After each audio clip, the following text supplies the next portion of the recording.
राष्ट्र संत श्री प्रमुख सागर सा ज्ञानी ना संसार में, अमृतदायी ज्ञान है इनके प्रवचनों के सार में। पुष्पदंत महाराज के शिष्य हैं, ज्ञान उन्हीं से पाया है। प्रतिमूर्त है अपने गुरु की, वो ही ओज समाया है। जग कल्याण की कुंजी इनके धर्म ज्ञान भंडार में, अमृतदायी ज्ञान है इनके प्रवचनों के सार में। अहिंसा तीर्थ के हैं ये प्रणेता, असम राज्य के राजतिथि। आत्मानुशासन से कल्याण की सिखलाए जग को युक्ति। जिन वाणी चैनल कहे गुरुवर, प्रभुवर हैं साकार में, अमृतदायी ज्ञान है इनके प्रवचनों के सार में। इस कार्यक्रम के पुण्याजक हैं शादी की 50वीं सालगिरह के उपलक्ष्य में श्रीमान ओम प्रकाश प्रभा देवी सेठी, श्रीमान संदीप सविता देवी सेठी, श्रीमान सचिन अमिता यशस्वी लहर अवयुक्त अव्यान एवं समस्त सेठी परिवार गुवाहाटी बेंगलोर।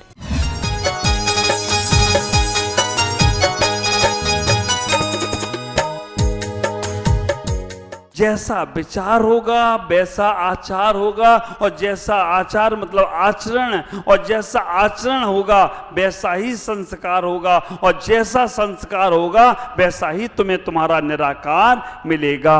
आप ख्याल करना, अपने जीवन को समझने का प्रयास करो। तुम्हारा जीवन बहुत बहुत आनंदित है। इससे ज़्यादा पुण्य और इससे ज़्यादा सौभाग्य और इससे अच्छा जीवन और कोई नहीं होगा। स्वर्ग के देवता भी तरसते हैं इस मानवता को। राम बुलावा भेज दिया, दिया कबीरा रोए, जो सुख सत्संग में वो बैकुंठ में। ख्याल करना, वहाँ क्या है, लगे रहो बस अपने आप में। एक दूसरे को देवता पूछते भी नहीं हैं। आप ख्याल करना, एक दूसरे के प्रति कोई सिंपैथी नहीं है वहाँ। अरे वहाँ तो छोड़ो, विदेशों में चले जाओ आप, हैं, वहाँ पे एक ही रिश्ता है, अंकल आंटी मम्मी पापा। बाकी के सब ताता नाना काका मामा सब खत्म, शॉर्ट में निपटा दिया सबको उन्होंने। और तो बातों में आश्चर्य ये लगता है, दो बच्चों में बात हो रही थी, उन्होंने कहा हमारे यहाँ शादियों में बड़ा लफड़ा नहीं होता, हमारे यहाँ शादियाँ ईमेल से हो जाती हैं। भारतीय था और एक विदेशी था। विदेशी ने बोला कि हमारे यहाँ शादियाँ पंडित पंडित को बुलाने से नहीं होती, झंझट करो इतना होना, हमारे यहाँ तो शादियाँ ईमेल से ही हो जाती हैं। भारतीय बच्चा बोला वो हमने इतनी तरक्की तो नहीं की, हमारे यहाँ शादियाँ आज भी फीमेल से ही होती हैं, ईमेल से नहीं होती। अब ईमेल से शादी होगी तो ईमेल भी चला जाएगा वो व्यक्ति। अब विचार करके रखना, हम इस भारत में रहते हैं, बहुत अच्छे लोग हैं, आज इतना अच्छा हम सब बैठे हैं। आप इस भवन में बैठे हैं, भवन का नाम क्या है? तेरा ही पंथ है, मेरा कुछ भी नहीं है। जो कुछ पंथ है वो तेरा ही है, मेरा कुछ नहीं है। ख्याल करके रखना, राम राज्य में यही कहा गया, तेरा सो तेरा मेरा भी तेरा। राम राज्य में यही कहा गया, तेरा सो तेरा मेरा भी तेरा। राम ने भरत को राज दे दिया, तेरा राज है सो तू संभाल, मेरा भी राज तू संभाल। राम राज में तेरा सो तेरा मेरा भी तेरा। पांडव राज में बात हुई, उन्होंने कि मेरा सो मेरा तेरा सो तेरा। पांडवों ने कहा कौरवों से जो तुम्हारा है वो तुम ले लो, मेरा है मुझे दे दो। राम राज में तेरा सो तेरा मेरा भी तेरा। पांडव राज में तेरा सो तेरा मेरा सो मेरा। लेकिन कौरव राज में क्या हुआ? मेरा सो मेरा तेरा भी मेरा। आप विचार करके रखना, कौरव राज में क्या हुआ? मेरा सो मेरा तेरा भी मेरा। लेकिन आज भगवान महावीर का राज है, ना तेरा ना मेरा, ये दुनिया रैन बसेरा है। इस दुनिया से जाना है, अपने सवेरा करना है। विचार करके रखना, राम राज में तेरा सो तेरा मेरा सो मेरा।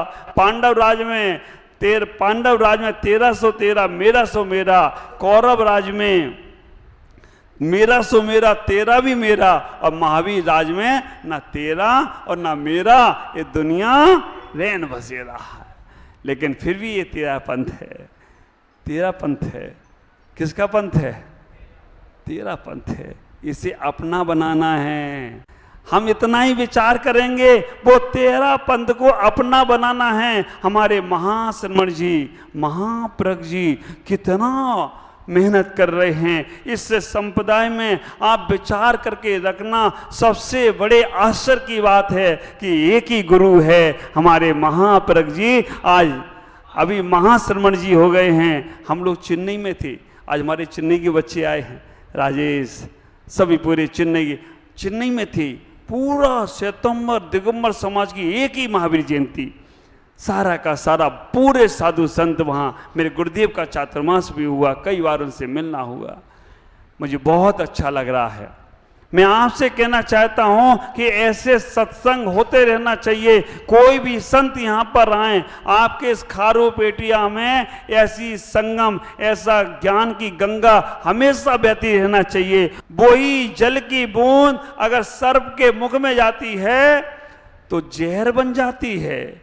वही पानी की बूंद अगर गन्ने के खेत में चली जाए तो मीठा रस का स्वाद ले लेती है। विचार करना, वही पानी की बूंद अगर स्वाति नक्षत्र में सीप में चली जाए तो मोती बन जाती है। और वही पानी की बूंद अगर संत और भगवंत के चरणों में चली जाए तो गंधोदक का रूप ले ले, तो कोई आश्चर्य की बात नहीं है। वो जल तो वही है, ख्याल करना।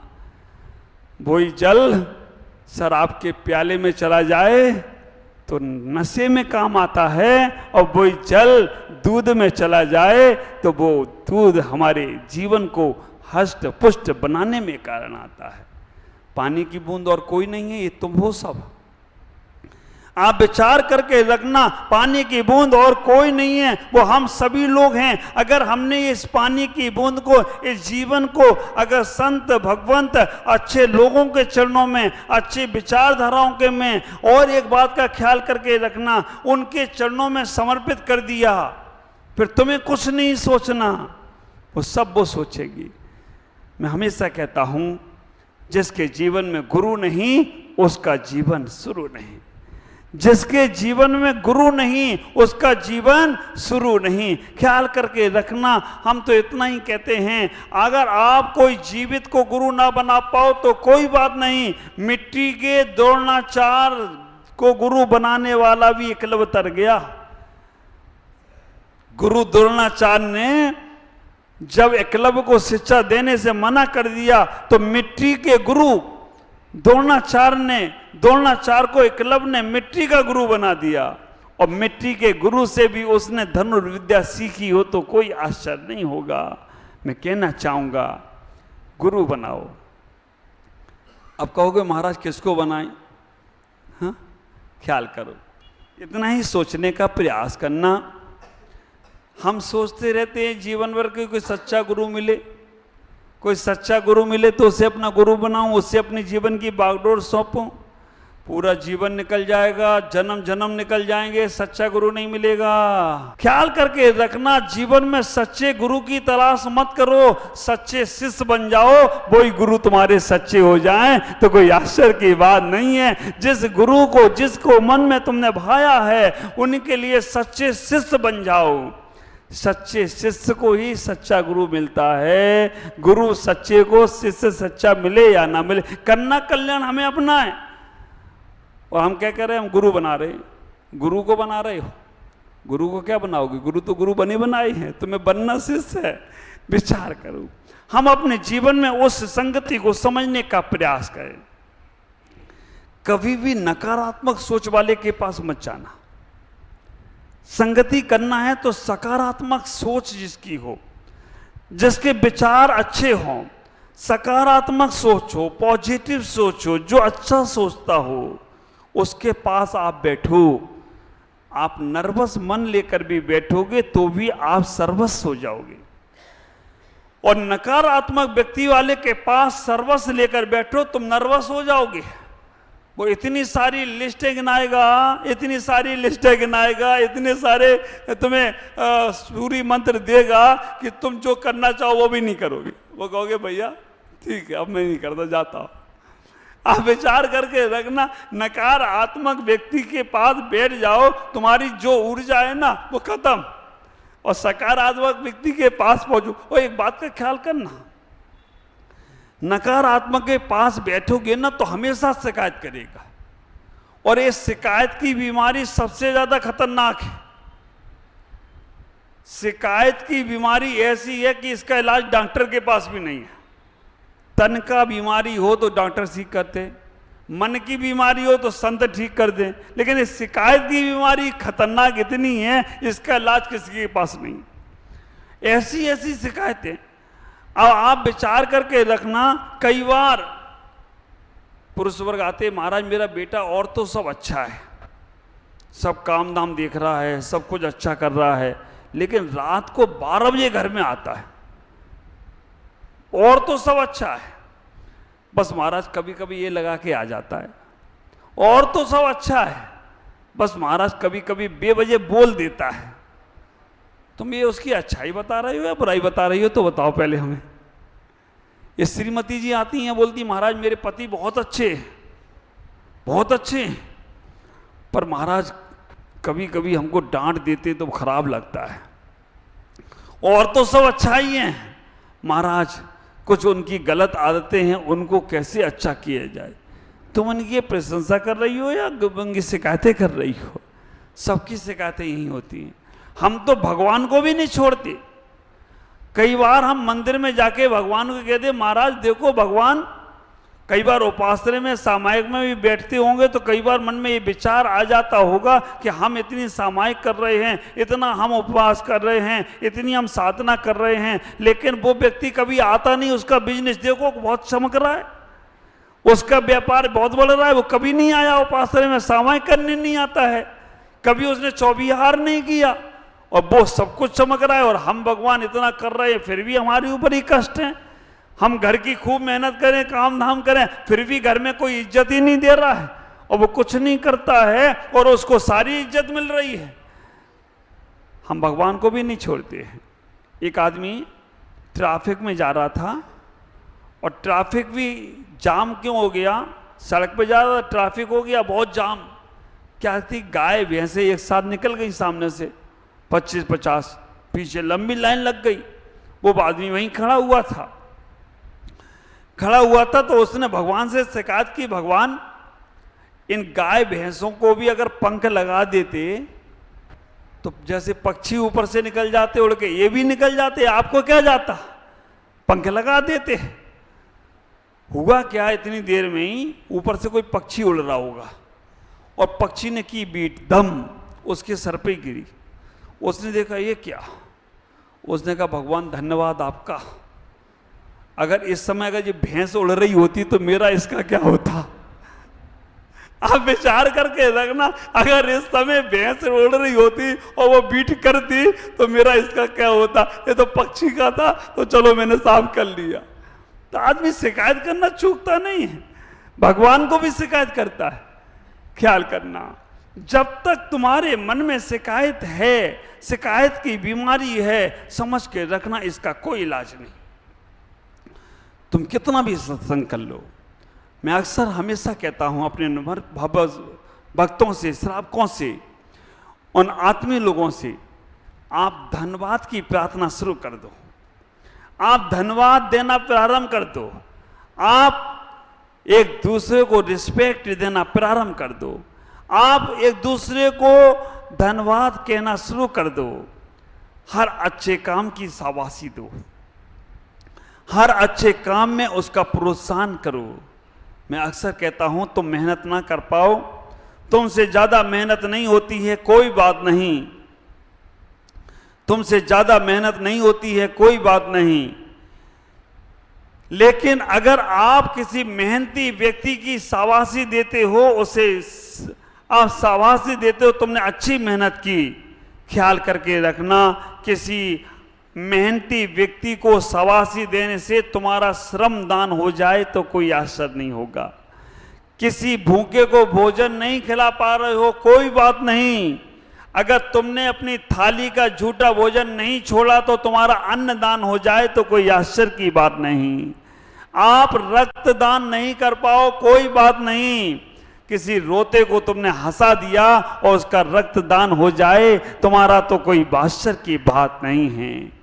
इतना ही कहना चाहूँगा कि हम उस संगति को बदलने का प्रयास करें। कभी भी गलत लोगों के साथ संगति नहीं करें, गलत विचारधाराओं के साथ नहीं जोड़ तोड़ करें।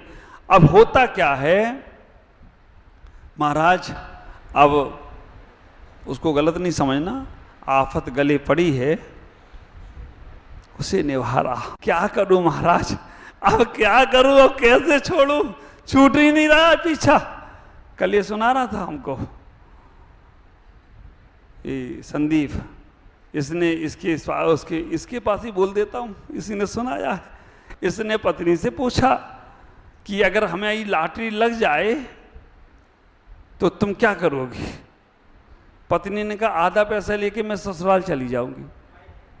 हाँ, मायके चली जाऊंगी। अब इसी का होगा उदाहरण, इसका नहीं है ना, तुम इसको पकड़ लो, इसने तो सुनाया है। तो कहा कि अगर मेरी लॉटरी लग जाए तो तुम क्या करोगी? उसने कहा आधा पैसा लेके मायके चली जाऊंगी। उसने कहा ठीक है, 20 रुपए की लॉटरी लगी, ले 10 रुपए जा मायके। अब विचार करना।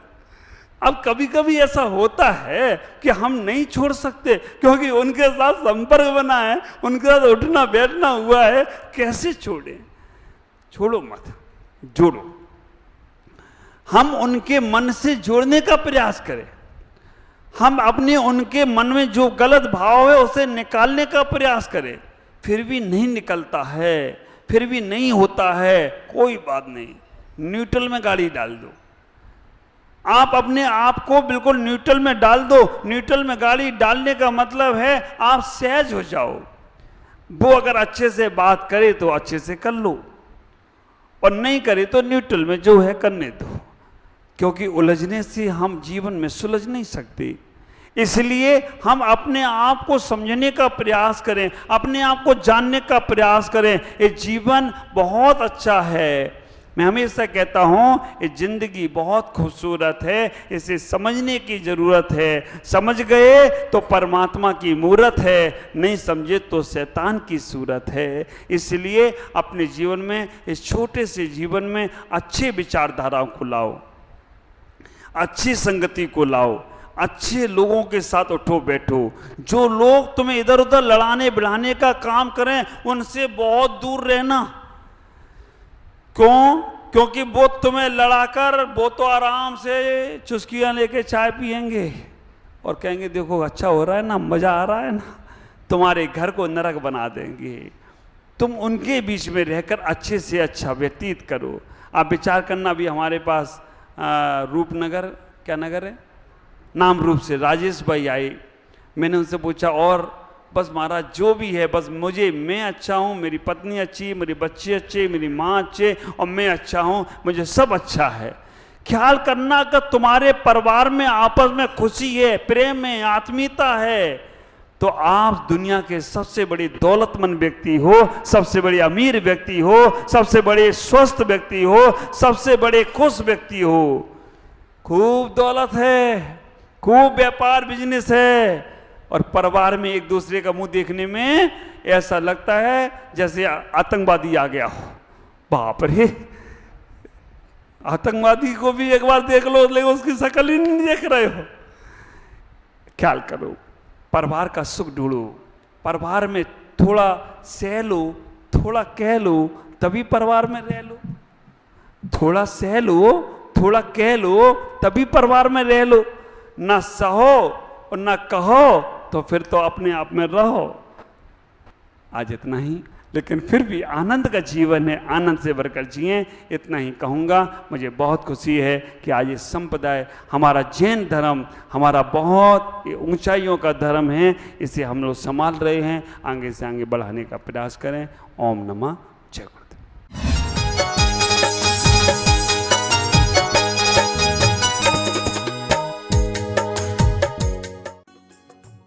इस कार्यक्रम के पुण्यार्जक थे शादी की 50वीं सालगिरह के उपलक्ष्य में श्रीमान ओम प्रकाश प्रभा देवी सेठी, श्रीमान संदीप सविता देवी सेठी, श्रीमान सचिन, अमिता, यशस्वी, लहर, अवयुक्त, अव्यान एवं समस्त सेठी परिवार, गुवाहाटी, बेंगलोर। राष्ट्रीय राजधानी दिल्ली से